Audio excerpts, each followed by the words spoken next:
Assalamualaikum warahmatullahi wabarakatuh. Di sini nama saya Raffi Basyarai Pratama. Saya akan menjelaskan teori gravitasi, titik henti, dan indeks konektivitas. Jadi yang pertama itu adalah teori gravitasi. Apa itu teori gravitasi? Teori gravitasi merupakan cara yang dikemukakan oleh Karl untuk menghitung kekuatan interaksi antara dua wilayah yang dipengaruhi oleh jumlah populasi dan jarak yang memisahkan kedua wilayah tersebut. Nah, jika teman-teman disuruh guru teman-teman untuk menghitung teori gravitasi, untuk rumusnya sendiri seperti gambaran di atas.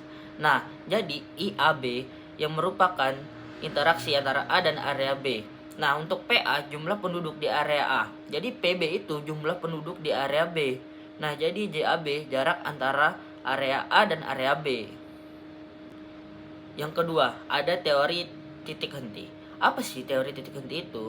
Teori titik henti yang dikemukakan oleh William J. Rayleigh digunakan untuk mengetahui titik keseimbangan equilibrium di antara dua wilayah yang berinteraksi. Biasanya juga digunakan sebagai untuk menentukan penempatan suatu lokasi atau bangunan tertentu seperti rumah sakit, sekolah, pasar, dan lain-lain agar bisa menjangkau area yang luas dan seadil mungkin.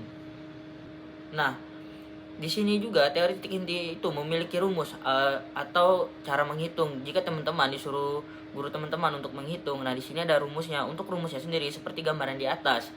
Jadi di sini saya akan menjelaskan TH itu merupakan titik henti. Jadi PA itu jumlah penduduk di area A, jumlah penduduk yang lebih sedikit. Kalau untuk PB jumlah penduduk di area B, jumlah penduduknya lebih banyak. Kalau JAB jarak antara area A dan area B. Yang berikutnya ada indeks konektivitas. Apa itu indeks konektivitas? Yang merupakan teori yang dikembangkan oleh Karl Guttjansky untuk membandingkan jumlah kota atau area yang dihubungkan dengan banyaknya jalan sebagai penghubung.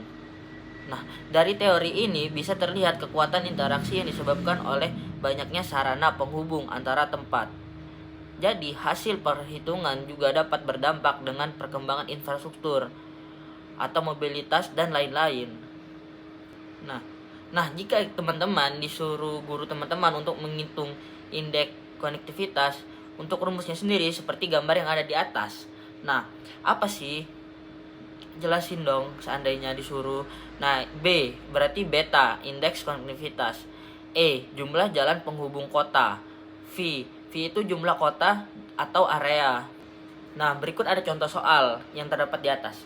Nah, jadi terdapat dua kota, yaitu Bekasi dan Depok, yang terpisahkan oleh jarak 20 km. Nah, penduduk di kota Bekasi berjumlah 20.000 jiwa dan di Depok berjumlah 15.000 jiwa. Berapa kekuatan interaksinya? Nah, jadi di sini ada pembahasannya. Cara mengerjakan begini. Diketahui jarak Bekasi dan Depok 20 km. Nah, penduduk di Bekasi sama dengan 20.000 jiwa. Nah, penduduk di Depok sama dengan 15.000 jiwa. Ditanya kekuatan interaksinya berapa? Cara mengerjakannya yaitu menggunakan rumus yang tadi kita masukkan jumlah penduduk Bekasi dan Depok, lalu kita kalikan, berarti 20.000 dikali 15.000. Nah, dibagi dengan jarak Bekasi dan Depok dikuadratkan, berarti 300 juta dalam kurung hasilnya 20.000 dikali 15.000 dibagi 400, hasilnya hasil 20 dikuadratkan, 20 dikali 20 berarti hasilnya adalah 750. Kekuatan interaksinya gravitasi antara kota Bekasi dan Depok adalah 750.000. Nah, contoh soal yang kedua. Kota Bogor mempunyai jumlah penduduk sebanyak 15.000 jiwa. Di kota Tangerang mempunyai penduduk sebanyak 60.000. Jarak kedua kota tersebut adalah 90 km. Di mana kira-kira lokasi yang tepat untuk membangun sekolah? Gimana ya? Nah, pembahasannya, cara mengerjakannya gimana sih soal yang tadi? Nah, jadi yang pertama itu diketahui jarak Bogor dan Tangerang itu 90 km. Nah, jumlah penduduk Bogor memiliki 15.000 jiwa dan penduduk Tangerang memiliki 60.000 jiwa. Ditanya kekuatan interaksinya berapa? Cara mengerjakannya yaitu menggunakan rumus yang tadi kita masukkan jumlah penduduk Bogor dan Tangerang ke dalam akar. Karena lebih banyak penduduk Tangerang, berarti penduduk Tangerang dibagi oleh penduduk Bogor, berarti 60.000 dibagi 15.000 akan diakarkan, hasilnya adalah 4. Hasil 60.000 dibagi 15.000 lalu diakarkan menjadi 2. Setelah itu ditambah 1 menjadi 3. Setelah tinggal 90, jarak kota Bogor dan Tangerang dibagi oleh 3. Hasil pembagian dan akar tadi jawabannya adalah 30 km.